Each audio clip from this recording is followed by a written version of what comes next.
Creo que estamos un poco menos peor que antes. No estamos mejor, ¿verdad? Pero el COVID tuvo la virtud, aparte del desastre que generó y sobre todo el impacto que tuvo en la salud mental, que justamente puso sobre la mesa la importancia que tiene la salud mental, que hace mucho tiempo está en los papeles, porque siempre se habla de la salud mental y todo, pero en términos de políticas públicas eso no se correlaciona con un adecuado presupuesto.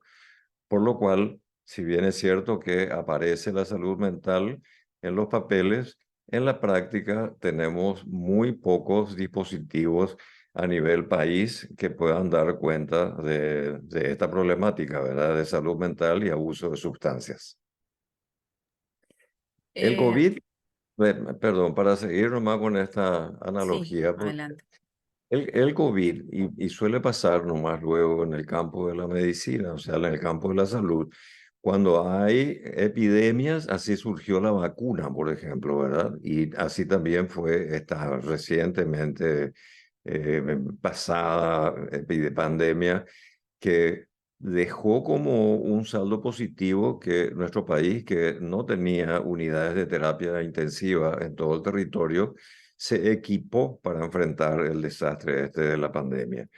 Y entonces esto mismo pasó con la salud mental, que se dieron cuenta, porque en los hospitales no solamente caían los pacientes con trastornos de ansiedad, problemas para dormir, eh, cuestiones de hipocondría, etcétera, todo este impacto que tuvo en los profesionales también, porque los profesionales también comenzaron a enfermarse, a tener síntomas en salud mental, por lo cual en este momento el tema de salud mental está así priorizado. Vamos a ver hasta cuándo.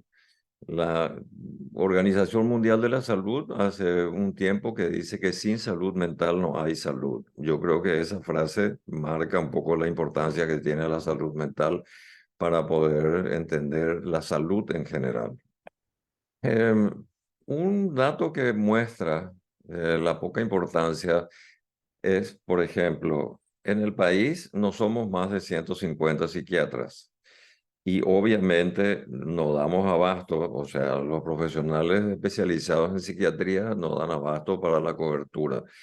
En este momento lo que se está haciendo es racionalizar la oferta asistencial en el sector público. Entonces, también, no por el COVID, pues, sino ya como parte nomás de un largo proceso, tenemos una ley de salud mental recientemente promulgada que marca un poco una diferencia de lo que era antes, en donde los pacientes con trastornos mentales representan una población absolutamente vulnerable y esta ley de alguna manera protege a los pacientes de los abusos, enfatiza en los derechos humanos, en la atención que tiene que ser una atención humanizada, etcétera. Entonces, yo creo que desde este punto de vista también está mejor. La ley también eh, marcó, digamos, un ascenso en el dispositivo del Ministerio de Salud encargada de la salud mental, que en este momento es una Dirección Nacional de Salud Mental. Y entonces tiene mayor capacidad de distribuir a nivel nacional todos los recursos para equiparar, digamos, lo que serían las otras patologías. Estoy hablando de la salud pública, ¿verdad? Que representa una atención gratuita con la provisión no solamente de la atención psiquiátrica, sino también la atención psicológica y la provisión de medicamentos de manera gratuita, lo que implica una comodidad y una seguridad que los pacientes que tienen problemas de trastornos mentales van a ser atendidos adecuadamente. Eso se espera, ¿verdad? Lo que se tiene y lo que se está haciendo es enfatizar en la descentralización de la atención en salud mental. Esto significa que históricamente nuestro país tenía un solo centro que es el hospital psiquiátrico, que en este momento está con muchos problemas, justamente por el tipo de estructura enorme que se tiene, con un gran gasto del presupuesto. Y en todo el mundo, la psiquiatría moderna a lo que apunta es que la asistencia de los pacientes se haga en los hospitales generales, que se pueda internar pacientes psiquiátricos en los hospitales generales o en los sanatorios, evitando de esa manera la enorme cantidad de pacientes que están viviendo en el hospital psiquiátrico, porque este dispositivo tiene se llama iatrogenia cuando la terapéutica termina siendo un problema para el paciente.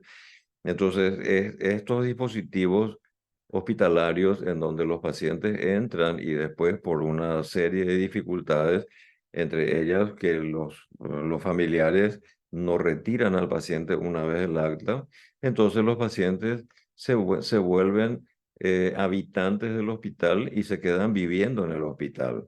Entonces son pacientes crónicos que están años viviendo en el hospital, lo cual marca un poco una disfunción de lo que sería un dispositivo hospitalario.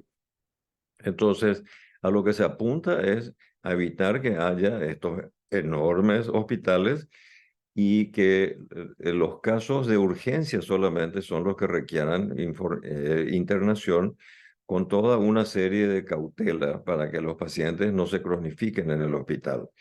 Y eso tiene que ser absorbido, digamos, por los hospitales generales, lo cual también es una dificultad porque el sector salud mismo tiene muchas dificultades de entender que los trastornos mentales son como cualquier otra enfermedad, que tienen todos los derechos de ser atendidos con toda la dignidad, con todo el respeto, calidad y calidez que dice nuestra literatura en salud pública. Y bueno, es un trabajo a largo plazo. Es que ahí no tiene luego por qué estar. Ese no es un problema de salud. O sea, que un paciente no tenga un lugar donde vivir una vez que pasó su crisis, ya no es un problema sanitario, eso es un problema social. Y eso significa que para dar cuenta, para atender a estos pacientes que tienen ese problema, se tienen que hacer dispositivos que a nivel mundial están diseñados, no es nada. O sea, no es una cosa del otro mundo pensar que una persona que requiere una vivienda no necesita un hospital. Entonces hay que pensar en dispositivos que son las casas para que los pacientes vayan a vivir dignamente y no estén amontonados en un pabellón con 50, 60 pacientes. Entonces hay que meter plata en eso y hay que desmontar esa enorme cantidad, no solamente de pacientes, sino de funcionarios que tiene el hospital psiquiátrico en este momento. Y todo eso requiere una reingeniería con todos los problemas que esto acarrea para los pacientes y para distribuir los funcionarios a estas casas que, que son casas que pueden ir 10 pacientes con un par de cuidadores porque no necesitan médicos de guardia, no necesitan enfermería, o sea, que son pacientes estabilizados. Y mientras eso no se haga, vamos a seguir teniendo todos los problemas que acarrea ese enorme hospital, que en este momento solamente hay en Pedro Juan Caballero otro dispositivo con la capacidad de salud pública, con la capacidad de internar pacientes. Entonces, de todo el país, cuando se tiene que internar un paciente por cuestiones psiquiátricas, tiene que venir a Asunción con, con lo que esto significa, el traslado, el gasto financiero que significa venir con el paciente. Y también una vez que sale de alta, la descentralización hace que este paciente pueda ser atendido cerca del lugar donde vive.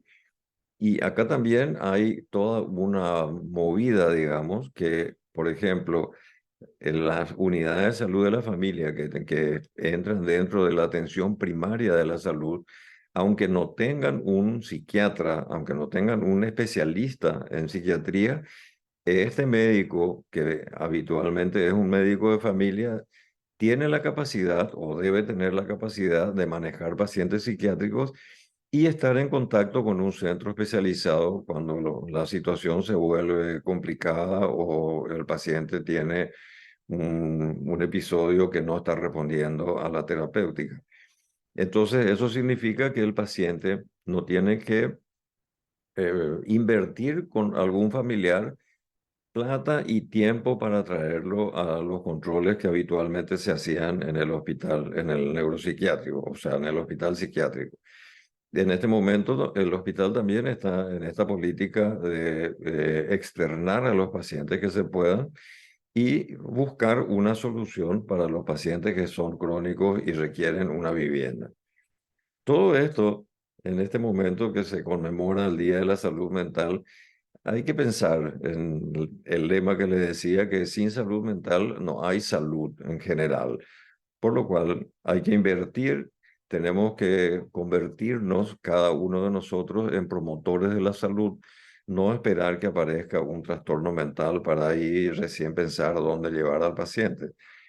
Y esto significa, porque el concepto de salud mental se define como un estado y una capacidad. Un estado es cuando nuestra gente, cuando está bien, dice me hallo. Y cuando dice no me hallo es porque algo del área del estado de ánimo o algo de la vida de esta persona no está bien. Entonces, esos son indicadores importantes que cuando uno tiene una comunidad saludable, una familia saludable, entonces se puede atender esta situación y dar una salida saludable también, o por lo menos funcional al problema que está surgiendo.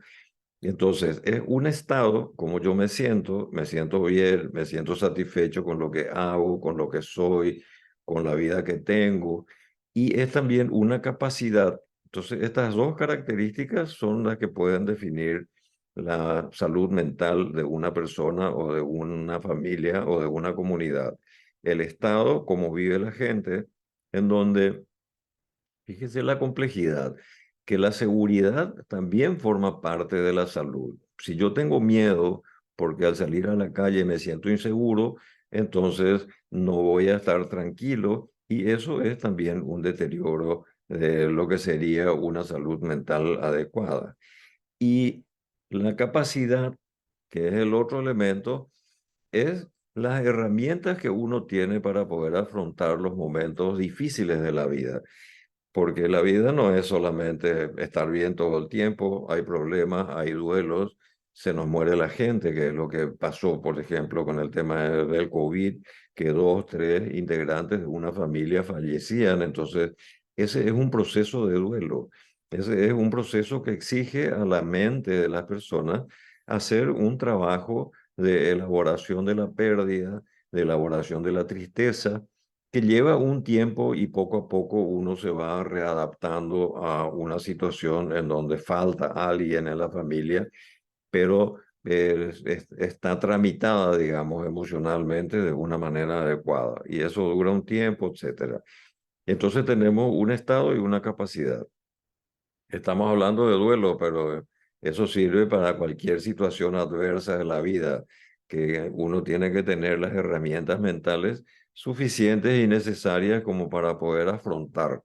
Pasó con el COVID, ¿verdad? Que mucha gente, como se dijo, se reinventó, así también como muchas familias se reventó porque no aguantó el encierro, la convivencia 24 horas, 7 días a la semana, etcétera. Y entonces aparecieron las manifestaciones, incremento del consumo de alcohol, de medicamentos para la ansiedad, para dormir, la violencia doméstica, etcétera. Y algunas familias pudieron organizarse o reorganizarse de una manera que se puede pensar que salieron fortalecidas. Yo pienso particularmente que estamos en una fase de transición. Estamos saliendo de la pandemia, estamos inaugurando la ley de salud mental que implica una mirada más crítica y una mirada más resguardada de lo que se hace en el tema de salud mental. Yo creo que la Dirección Nacional de Salud Mental también está reorganizándose porque es una estructura recientemente instalada. Seguramente en el presupuesto del año que viene va a tener una carga más importante que va a permitir la contratación de más profesionales. Y se está insistiendo mucho también en la formación de grado. Em, yo enseño en la Facultad de Medicina y siempre pregunto en la clase inaugural a ver si entre 60 o 70 alumnos que están cursando la materia de psiquiatría, siempre pido que levanten la mano a aquellos que les interesa la psiquiatría como posibilidad de especialización. Y siempre hay dos o tres alumnos nomás que levantan la mano. Entonces, a modo de chiste, les suelo decir, bueno, acá están representados los anormales del grupo, porque en realidad, estadísticamente, una ínfima parte de los estudiantes de medicina siente alguna atracción hacia la especialidad de psiquiatría. Entonces, hay que entender que psiquiatría, la psiquiatría moderna, no es solamente una especialidad que atiende locos, así como vulgarmente se entiende que el psiquiatra es un profesional para atender a aquellas personas que tienen trastornos mentales muy severos, sino el psiquiatra y la psiquiatría moderna tiene que ser una herramienta de promoción de la salud, o sea, promoción de estilos de vida saludables, entender que la salud mental tiene una dimensión que es una dimensión preventiva y promocional de estilos de vida saludables. Entonces, el psiquiatra no es solamente un profesional que espera en su consultorio que caigan los pacientes para ser atendidos. Tiene que tener este énfasis, este protagonismo en que nuestra vida, nuestra comunidad sea más sana, de más gusto vivir, estemos más a gusto en el ámbito en el que nos desarrollamos, ya sea en el ámbito familiar o en el ámbito comunitario o en el ámbito social o laboral también.